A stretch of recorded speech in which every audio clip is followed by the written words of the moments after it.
దేశవ్యాప్తంగా మెడికల్ షాపుల బంద్కు organisation of chemist druggist పిలుపునిచ్చాయి.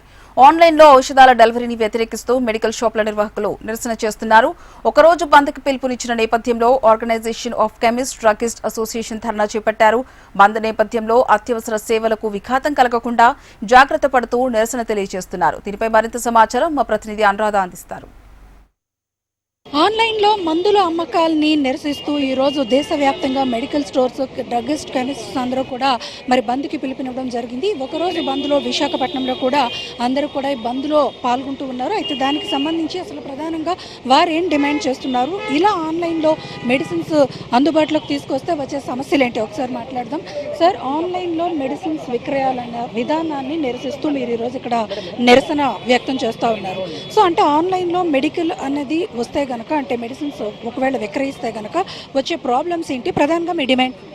Madam, mainly ఆన్లైన్లో మెడిసిన్స్ అమ్మడం వల్ల మనకి ప్రాపర్ బ్రాండెడ్ మెడిసిన్స్ దొరుకుతున్నాయా లేదనేది ఫస్ట్ మనం చూసుకోవాలి మేడం. డాక్టర్ రాసిన దాని ప్రకారం 100% మెడిసిన్స్ దొరికితే పర్వాలేదండి. వాళ్ళు 100% ఇవ్వకపోవచ్చండి, సబ్స్టిట్యూట్ చేయొచ్చు, అదర్ కంపెనీస్ ఇవ్వచ్చండి. నెక్స్ట్ జెన్యూన్ మెడిసిన్స్ దొరకకపోవచ్చండి. నెక్స్ట్ మనం మెడిసిన్స్ తీసుకున్న తర్వాత మనం దగ్గర షాప్లో తీసుకున్నప్పుడు మనకి ఏదైనా మిగిలిపోతే వాళ్ళు రిటర్న్ తీసుకుంటారండి. కానీ ఆన్లైన్లో రిటర్న్ ప్రాసెస్ అనేది లేదండి. ఇన్ కేస్ ఆ మెడిసిన్స్ స్పాయిల్ అయిపోయినా సరే రెస్పాన్సిబిలిటీ ఎవరు తీసుకునే వాళ్ళు కూడా ఉండరండి. అంటే ఆరోగ్య శాఖ కానీ లేకపోతే జిల్లా వైద్య శాఖ అధికారులు కానీ మేము పూర్తి స్థాయిలో ఈ నిర్ణయానికి సపోర్ట్ చేస్తున్నాం, ఖచ్చితంగా దీనివల్ల ఇబ్బందులు ఏమీ లేవు. ఆల్టర్నేటివ్గా ఇప్పుడు వీళ్ళు ఒకవేళ బంద్కి పిలుపునిచ్చి షాప్స్ మూసివేసినా కూడా మెడికల్ పరంగా ఎలాంటి ఇబ్బందులు లేకుండా చర్యలు తీసుకుంటున్నాం, ముందస్తు చర్యలు చేపట్టామంటున్నారు. అలాగే చాలా వరకు కార్పొరేట్ కంపెనీస్ కూడా ఈ బంద్లో పాల్గొనడం లేదని అంటున్నారు. సో మీరు ఏం చెప్తారు? యాక్చువల్గా ఈ బంద్ ద్వారా మా నిరసన అయితే తెలపాలనుకుంటున్నాం కానీ ప్రజలను ఇబ్బందికి గురి చేయడం మా ఉద్దేశం కాదండి. సో అందుకని ప్రతి ఏరియాకి ఒక షాప్ అయితే ఓపెన్ చేయడానికి యాజ్ పర్ డ్రగ్ నామ్స్ ప్రకారం డ్రగ్ డిపార్ట్మెంట్కి ఇన్ఫార్మ్ చేస్తూ ఒక్కొక్క షాప్ తెరవడం అయితే జరిగిందండి. ఎందుకంటే ఇది అన్ని సెగ్మెంట్స్లా కాకుండా ప్రజల ప్రాణాలకు సంబంధించింది కాబట్టి. సో ప్రతి ఏరియాలోనే మెడికల్ షాప్ తీస్తున్నాండి. అలాగే గవర్నమెంట్ హాస్పిటల్స్ అన్ని షాపులు ఓపెన్ అయ్యి ఉంటాయండి. మీరు ఏం డిమాండ్ చేద్దాం అనుకుంటున్నారని సార్? ఇప్పుడు మీరు ఆల్రెడీ చెప్తున్నారు ఆన్లైన్లో ఈ విధానాన్ని మేము వ్యతిరేకిస్తున్నామని, మరి మీకు ఎలాంటి స్పందన కావాలనుకుంటున్నారు? మీరు ఏం డిమాండ్ చేస్తారు? ఇందులో ఒక జియో ఒకటి ఉంది మేడం, ఆన్లైన్ జియో సంబంధించింది. ఆ జియో ఒకటి రద్దు చేయాలని కోరుకుంటున్నాం మేడం.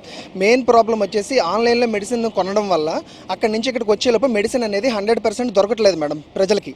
సో అందుకని ఆన్లైన్ మెడిసిన్స్ అనేది మేము ఆపాలని చెప్పేసి మేము కోరుకుంటున్నాం మేడం. ఇది ఇక్కడ మొత్తానికి చూసుకుంటే కనుక వీరంతా కూడా ఒకటే మాట చెప్తున్నారు, ఆన్లైన్లో మెడిసిన్ విక్రయాలు అనేది ఇస్తే కనుక అది ప్రజల ప్రాణాలకి కొంత ఇబ్బంది కలిగే పరిస్థితి ఉంటుంది. ఎందుకంటే అవి కొరియర్స్లో వచ్చినప్పుడు ప్రాపర్ ప్రిజర్వేషన్ అనేది లేకపోతే కనుక ఆ మెడిసిన్స్ పాడయ్యే అవకాశం ఉంటుంది. ఒకవేళ ఎవరైనా ఆన్లైన్లో దొరికే అంశాలంటే డాక్టర్ ప్రిస్క్రిప్షన్ లేకుండా కూడా ఈ మెడిసిన్స్ తీసుకుంటే ప్రజల ప్రాణాలకు ఇబ్బంది ఉంటుంది. ఇవన్నీ కూడా మేము కేవలం సామాజిక దృక్పథంతో ఆలోచించి అంటే మా వ్యాపార లావాదేవీలను పక్కన పెడితే ఇవన్నీ కూడా పునఃపరిశీలించాలని కూడా మేము డిమాండ్ చేస్తున్నామని అంటున్నారు.